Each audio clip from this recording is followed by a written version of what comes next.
La lucha clandestina en Guantánamo entre 1952 a 1958. Resumen. Se realizó una revisión bibliográfica con el objetivo de describir algunos hechos de la lucha clandestina que acontecieron en la provincia Guantánamo entre los años 1952 a 1958, para lo cual se utilizó un total de 40 referencias bibliográficas. Fueron revisadas todas las referencias bibliográficas de las cuales se recopiló la información que fue analizada y sintetizada cronológicamente, lo que permitió demostrar la evolución y consolidación del movimiento revolucionario en la provincia de Guantánamo en el periodo de 1952 a 1958, llegándose a la conclusión de que durante la lucha clandestina el estudiantado guantanamero jugó un papel importante, contribuyendo a la consolidación del movimiento revolucionario 26 de julio, que fue de suma importancia, quedando demostrado el espíritu combativo del pueblo guantanamero. Palabras claves: lucha clandestina, Guantánamo, movimiento revolucionario. Introducción. Carlos Manuel de Céspedes ofreció el 10 de octubre de 1868 tal ejemplo de dignidad a los cubanos que propició que muchos patriotas asumieran el reto histórico de iniciar la lucha contra una potencia colonial de poderosos recursos militares y económicos. 1. En aquellas circunstancias y sin ayuda de otras naciones,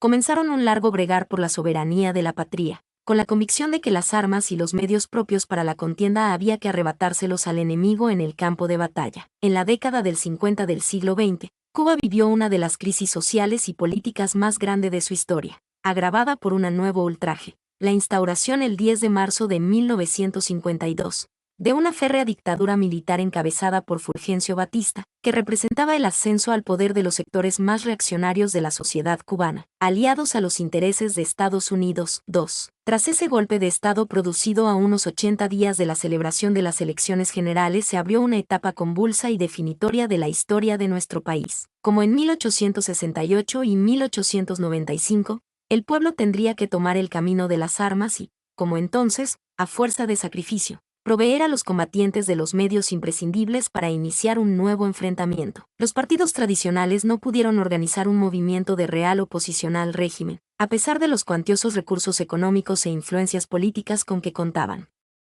Las vacilaciones, incapacidad, desunión y la falta de prestigio de esas fuerzas y de sus líderes dejaron, prácticamente inerme, al pueblo frente a la asonada golpista. 3. Para la mayoría de los cubanos, el golpe de Estado fue una afrenta a la dignidad de la nación, aun cuando no todos alcanzaban a ver en su total magnitud.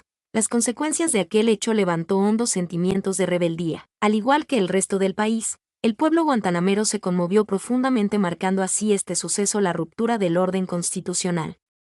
Este hecho marcó el inicio de una nueva etapa de lucha en la historia neocolonial de Cuba, evidenciándose a través de las luchas que se desarrollaron entre los años 1952 a 1958. La lucha clandestina en Guantánamo durante la etapa de 1952 a 1958, años en los que fue combatida a sangre y fuego la tiranía batistiana, presenta un conjunto de matices que la singularizan. En esta etapa confluyen una serie de intereses que entrelazan coherentemente las aspiraciones de amplios sectores poblacionales, aún con sus lógicas diferencias derivadas de sus orígenes y procedencia clasista. 4. Cuando descubrimos los lugares históricos y las principales figuras que llevaron a cabo una ardua lucha para preservar la independencia y con ella la identidad nacional de nuestra nación, se fortalece cada día más ese lazo afectivo con la localidad. El tema de la lucha clandestina en Guantánamo entre 1952 a 1958 plantea una interrogante que deviene en verdadero problema de carácter científico para su abordaje. ¿Qué hechos de la lucha clandestina acontecieron en la provincia Guantánamo durante los años 1952 y 1958? Objetivos. General. Describir algunos de los hechos de la lucha clandestina que acontecieron en la provincia Guantánamo entre los años 1952 a 1958. Específicos. Demostrar el papel del estudiantado guantanamero en la lucha clandestina en Guantánamo. Explicar la consolidación del movimiento revolucionario 26 de julio en la provincia de Guantánamo. Identificar las principales acciones clandestinas llevadas a cabo por los guantanameros. Desarrollo. El sector estudiantil en Guantánamo,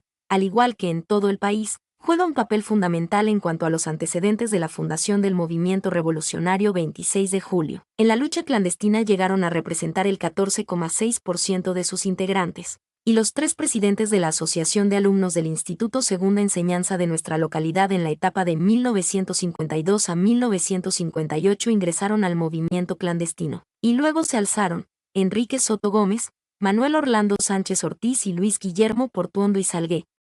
5. En el mes de enero de 1953 se hace cargo de la alcaldía municipal de Guantánamo, Fermín Morales Ferreira, y un mes después, organiza un ágape para recibir al comandante Atkinson, jefe de la base naval norteamericana, de visita en la ciudad. El lacayono gesto para conmemorar el 50 aniversario del establecimiento del enclave militar en los terrenos de la bahía guantanamera. El 28 de enero de 1953, un grupo de jóvenes guantanameros, en su mayoría estudiantes, entre los que se encontraban Sergio Morilla Núñez, José Díaz, Carlos Laite, Orlando Sánchez, Roberto Cisneros, Omar Ranedo, Asdrúbal López, Fabio Rosell e Iván Rodríguez se dirigieron a la ciudad de Santiago de Cuba y allí junto a Félix Pena Díaz y estudiantes de aquella ciudad rindieron un conmovedor y patriótico homenaje a Martí en el centenario de su nacimiento, en el cementerio Santa Ifigenia. Ante la tumba del apóstol, aquellos jóvenes juraron ser fieles continuadores de sus predicas y trayectoria revolucionaria y manifestaron su disposición de luchar contra la tiranía. En febrero de ese propio año se constituyó en la localidad el Bloque Estudiantil Martiano, BM,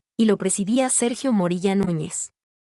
Llegó a agrupar unos 80 estudiantes y trabajadores interesados en el estudio de la vida y obra de José Martí y sobre todo en la voluntad de seguir su ejemplo. Recibía orientaciones del movimiento 26 de julio cuando se estructura en 1955.7. La Federación Estudiantil de Guantánamo dirigida por Luisa Cardet, presidente, Enrique Soto Gómez, secretario general y Ricardo Marcos, secretario de propaganda, hace público un manifiesto. El 4 de marzo de ese año 1953, que resulta una verdadera contrapartida a la sumisa posición asumida por Fermín Morales en el que denuncian los atropellos, maltratos, detenciones ilegales y otras injusticias llevadas a cabo por las autoridades norteamericanas en la base naval contra los trabajadores cubanos que allí laboraban, entre ellas las condiciones de trabajo existentes en el enclave militar, los míseros salarios y el trato vejaminoso. En esta etapa surgen organizaciones opuestas a la tiranía batistiana como Acción Libertadora y Movimiento Nacional Revolucionario, MNR,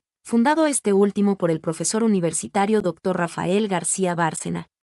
En Guantánamo llegaron a pertenecer a ella varias personas opuestas al régimen batistiano. 8. El 26 de julio de 1953 se produce el histórico asalto a los cuarteles Guillermo Mocada de Santiago de Cuba y Carlos Manuel de Céspedes de Bayamo, una audaz operación cuidadosamente preparada en La Habana bajo las orientaciones del joven abogado Fidel Castro Ruz. Aunque desde el punto de vista militar se produce un revés, en el plano ideopolítico el hecho actuó como un potenciador de la conciencia nacional y de las tradiciones combativas de buena parte del pueblo cubano. En Guantánamo, aunque con diferentes características, otro joven pero campesino había decidido preparar un movimiento armado para combatir con las armas a la camarilla golpista que había usurpado el poder en Cuba. La zona de Montesano sirvió de entorno sociopolítico favorable para el encuentro de estos jóvenes que estaba liderado por Miguel Bertrán Bertrán. Este grupo clandestino, con una organización y estructura militar muy rudimentaria, llegó a realizar prácticas de tiro, acciones de inteligencia y proyectó atacar el cuartel Silverio del Prado, sede de la jefatura del Escuadrón 16 de la Guardia Rural de Guantánamo, con el propósito de ocupar armas y luego internarse en el macizo montañoso Nipesagua-Baracoa y fomentar un foco guerrillero que debía incrementarse progresivamente. Aunque este movimiento resultó un fracaso debido a las insuficiencias organizativas y la detención de su líder constituyó un ejemplo para movimientos posteriores que se llevarían a cabo en la ciudad. 9. El 21 de septiembre de 1953 se inició el juicio a los asaltantes del Moncada.